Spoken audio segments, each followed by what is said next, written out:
dalam air dan segala macam. Dibaptis dalam Kristus, telah dibaptis dalam kematiannya. Amin. Iya. 4. Dengan demikian kita juga telah dikuburkan bersama-sama dengan Dia oleh baptisan dalam kematian, supaya sama seperti Kristus telah dibangkitkan dari antara orang mati oleh kemuliaan Bapa, demikian juga kita akan hidup dalam hidup yang baru. Amin. Kristus mati, kita juga ikut mati. Kristus dikuburkan, kita juga ikut dikuburkan. Kristus bangkit, kita juga ikut. Ini yang perlu kita pikirkan setiap saat. Amin. Ini pasti saudara dan saya juga akan benar-benar diputuskan dari semua apapun yang dikatakan berhubungan dengan segala dosa dalam pikiran, alam pikiran dan perasaan kita. Ya, ini yang perlu kita pikirkan, karena ini adalah pikiran Kristus. Amin.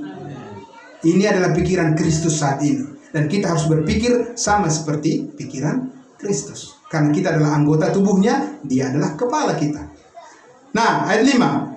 Sebab jika kita telah menjadi satu dengan apa yang sama dengan kematiannya, kita juga akan menjadi satu dengan apa yang sama dengan kebangkitannya. Haleluya. Amin, saudara-saudara. Iya, kita sudah sama dipersatukan dengan Kristus, saudara-saudara. Kristus saat ini sudah memiliki tubuh kemuliaan. Suatu saat nanti kita juga akan dibangkitkan. Kalau kita sudah meninggalkan dunia ini, atau ketika Dia datang kita masih hidup, tubuh kita akan diubah menjadi serupa dengan tubuhnya yang mulia. Haleluya. Amin. Amin. Iya.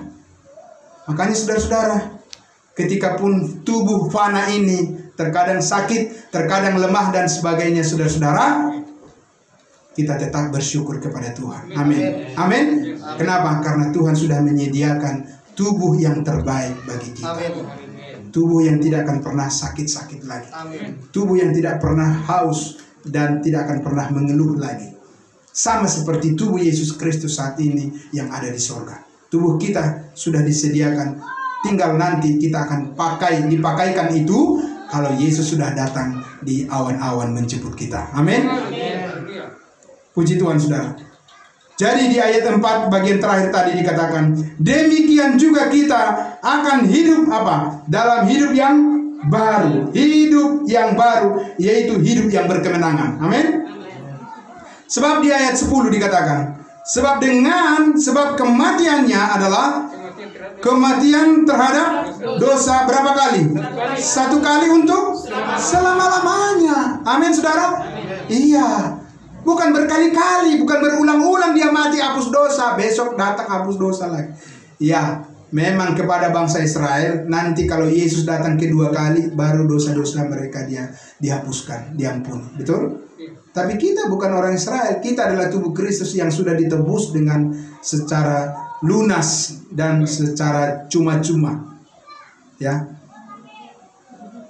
Itu adalah kasih karunia Allah. Saudara yang dikasihi Tuhan Yesus, jadi bagaimana kasih karunia Allah yang Paulus terima dari Yesus Kristus yang sudah dimuliakan di surga?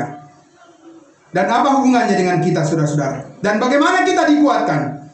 Mari kita buka 2 Korintus pasal 12. Ya.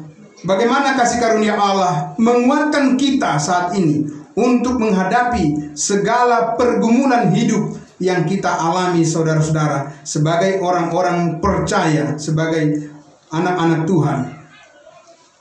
2 Korintus pasal 12 ayatnya yang ke-7 kita lihat.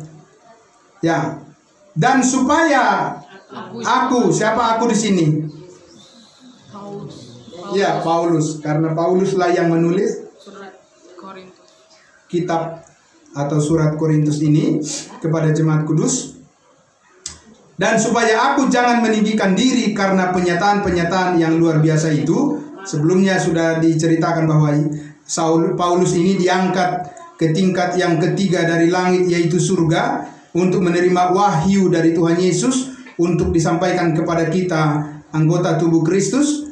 Dan supaya dia jangan meninggikan diri karena penyataan-penyataan yang luar biasa itu, Maka aku, Paulus, diberi suatu duri di dalam dagingku, yaitu seorang utusan iblis untuk menggocok aku, supaya Paulus jangan meninggikan diri.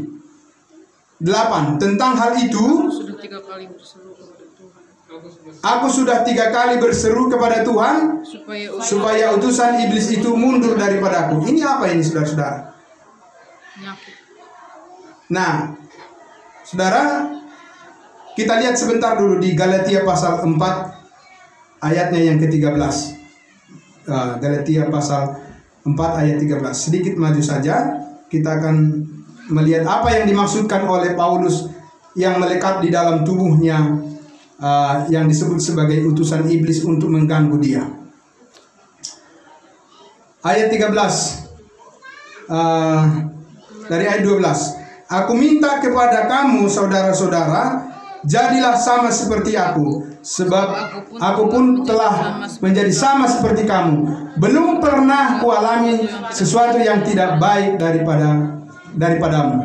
13. Kamu tahu bahwa aku pertama kali telah memberitakan Injil kepadamu oleh karena aku sakit pada tubuhku. Dia adalah seorang rasul, hamba Tuhan, saudara-saudara.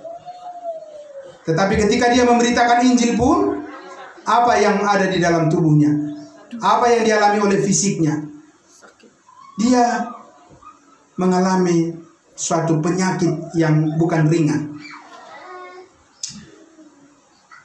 Lah, bukankah rasul-rasul diberikan kuasa untuk menyembuhkan? Iya. Tapi kapan? Saudara-saudara, semakin Paulus itu tertanam di dalam kasih karunia Allah, ya, saudara-saudara, semakin dalam dia mengerti arti kematian dan kebangkitan Kristus. Apa yang dibutuhkan dia, saudara-saudara? Kita kembali ke 2 Korintus pasal 12 tadi, menyelesaikan pembacaan kita sampai ayatnya yang ke-10. Apa yang dibutuhkannya?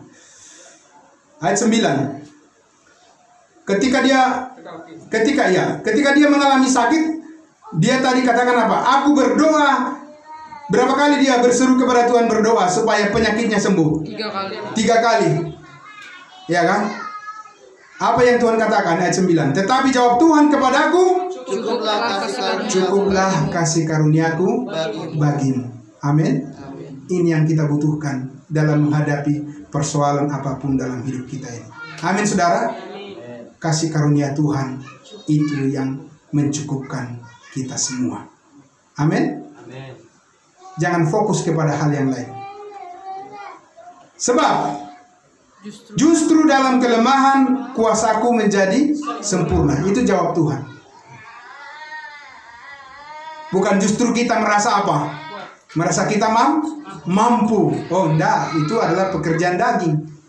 Tapi ketika kita merasa bahwa kita ini butuh penguatan dari kasih karunia Allah, saudara-saudara, disitulah kita mendapatkan kekuatan. Ya, sebab apa? Sebab itu terlebih suka aku bermegah atas kelemahanku. Supaya apa? Supaya kuasa Kristus turun menaungi aku. 10. Karena itu aku senang dan rela di dalam kelemahan, di dalam siksaan, di dalam kesukaran, di dalam penganiayaan dan kesesakan oleh karena Kristus. Sebab jika aku lemah, maka aku kuat. Jadi nanti kita akan tulis pengumuman di situ, Pak Dales. Siapa yang senang dan rela di dalam kelemahan? Ya, dibutuhkan pelayan-pelayan yang senang dan rela di dalam kelemahan, di dalam siksaan, di dalam kesukaran, dan di dalam penganiayaan, dan di dalam kesesakan oleh karena Kristus. Silakan mendaftar, saudara-saudara. Enggak ada pendeta yang mau seperti itu sekarang. Tidak mau. Iya kan? Nah, enggak, saudara-saudara? Karena hamba Tuhan yang diberkati saat ini adalah kalau terlihat dia semakin apa? Semakin melimpah di dalam hal-hal bagaimana ganti mobil, dari mobil tadinya butut menjadi apa? Ya, itu baru pendeta yang diberkati oleh Tuhan. Nah, silakan saja. Ya kan? Aku juga mau. Oh iya, sudah pergi. Dan selamat jalan, kenakanlah kain panas. Makanlah sampai kenyang. Saudara-saudara, karena bukan itu yang dihasilkan oleh salib Kristus, bukan. Amin? Bukan. Saudara, banyak orang saat ini yang tidak rela, tidak bisa menerima keadaan. Kalau dia lagi sakit, bersungut-sungut terus. Ya kan? Saya juga mungkin pernah juga seperti itu. Tapi saya mau mengubah pikiran saya. Tidak. Cukup kasih karunia Allah bagiku, saya harus mengucap syukur. Amin? Iya, saudara-saudara. Karena kalau kita sakit, kita bersungut-sungut, tambah sakit kita. Lihat aja. Ya kan? Tapi kalau kita sakit, kita mengucap syukur kepada Tuhan, pikiran kita juga tenang, kita bisa mengambil keputusan apa yang baik buat kita. Amin? Iya, sudah pas, saudara-saudara. Paling pas. Cukuplah kasih karunia aku bagimu. Amin? Kasih karunia Allah, inilah yang kita mohon kepada Tuhan. Dia curahkan terus, limpahkan terus dengan pengetahuan yang benar. Supaya kita bisa berbuat yang benar. Saudara. Saudara, akhirnya belajarlah terus dicukupkan oleh apa? Saudara, dicukupkan oleh kasih karunia Allah. Manusia tidak ada kata-kata mengatakan manusia itu tidak ada puasnya. Berapapun yang diberikan itu sama seperti kuburan, terus menerima aja. Berapa banyak juga orang dikubur di situ, ya mangap aja itu kalau kuburan, menerima saja, bangkai masuk ke situ katanya. Begitulah manusia. Tapi saudara, inilah manusia baru di dalam Kristus. Amin. Kasih karunia Tuhan sanggup mencukupkan kita. Amin. Maka Filipi pasal 4 ayat 13 sebagai kesimpulan dari pemberitaan firman Tuhan yang kita sudah dengarkan bersama hari ini. Filipi pasal yang ke-4 ayat 13 dia katakan, sama-sama kita membaca Bapak Ibu Saudara. Filipi pasal 4 ayat 13. Segala perkara dapat kutanggung dalam. Ya. Sebelumnya kita bacakan ayat 12-nya dulu supaya kita sedikit paham konteks Paulus mengatakan menyatakan prinsip yang sangat kuat ini untuk kita gunakan di dalam segala hal. Tapi kita lihat dulu ayat 12. Dalam hal apa awalnya dia sebelumnya menyatakan seperti ini. Ayat 12. Aku tahu apa itu kekurangan dan aku tahu apa itu kelimpahan. Tahu kan? Saudara kan? Amin. Amin. Tahu nggak saudara bahwa dalam hidup ini ada kekurangan, ada juga kelimpahan. Ada gajian, ada juga Yang gak gajian. Ada sakit, ada sembuh. Iya, kita harus tahu itu. Jangan kita merasa bahwa kita ini sehat terus. Enggak. Saudara jangan berpikir bahwa dalam hidup ini, oh saya tidak akan pernah sakit. Enggak bisa saudara. Ini dunia yang sudah jatuh ke dalam dosa. Kita ini hidup di dalam Allah. Betul, Allah mengendalikan semuanya. Betul sekali saudara-saudara. Tetapi mengendalikannya dengan kasih karunia-Nya. Amin. Kalau saudara dan saya diberikan sehat saat ini, puji Tuhan. Itu adalah kasih karunia Tuhan. Paulus bilang, aku sakit dalam tubuhku. Itu juga kasih karunia Tuhan menguatkan saya. Tidak akan terhalang melayani Tuhan kalau Tuhan menghendaki saya untuk memberitakan firman-Nya. Amin. Dan terbukti Paulus berhasil dalam hal itu. Ya, tidak bisa dia dihalang. Aku tahu itu kekurangan. Aku tahu juga apa itu kelimpahan. Sadar saya dalam hidup ini memang begitu. Ada panas, ada dingin, ada siang, ada malam. Bukan siang terus, malam terus, tidak begitu. Saudara-saudara, bukan dingin terus, bukan panas terus. Saudara, memang itulah cuaca di dunia ini berubah-ubah.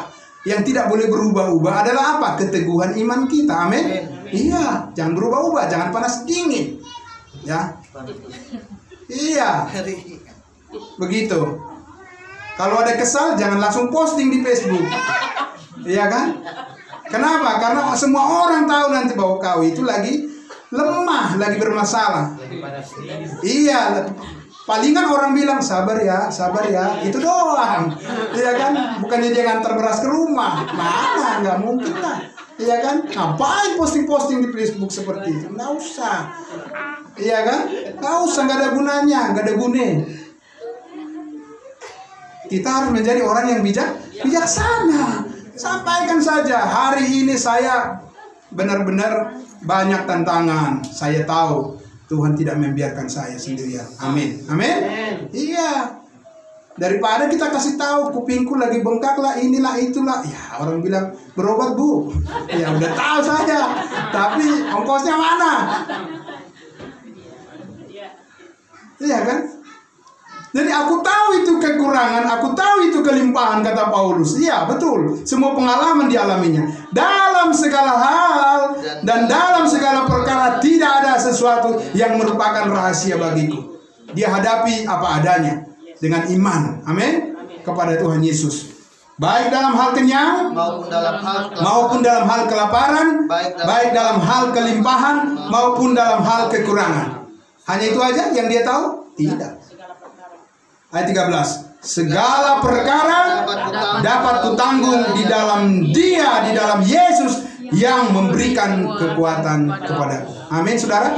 Inilah kasih karunia Allah yang memampukan kita semua. Mari saudaraku, terus belajar kebenaran firman Tuhan yang sangat dihargai.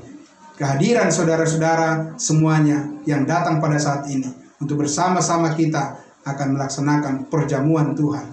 Makan roti dan minum anggur yang akan kita lakukan sebentar sebagai tanda peringatan kita untuk memberitakan kematian Yesus Kristus yang sudah mati mengampuni segala dosa kita. Mengucap syukurlah dalam segala hal. Terima kasih, Tuhan Yesus memberkati. Mari kita berdoa. Terima kasih Bapa di dalam surga atas kasih karunia-Mu yang luar biasa Tuhan, yang berlimpah-limpah yang dinyatakan melalui rahasia firman-Mu yang dibukakan ya Bapa, untuk menguatkan kami semua. Mampukan kami Tuhan untuk senantiasa merendahkan hati dan pikiran kami, untuk bisa terus ya Bapa, didorong terus, menyerahkan hidup kami, diperbaharui terus oleh kebenaran firman Tuhan. Biarlah Roh Kudus menguatkan kami semua, menguatkan jemaat-Mu ini, untuk bisa mereka mengerti dengan penyerahan diri mereka kepada Tuhan, mereka akan dimampukan untuk menjalani segala kehidupan mereka menjadi berkenan di hadapan Allah. Terima kasih Bapa, dalam nama Tuhan Yesus kami berdoa. Haleluya. Amin.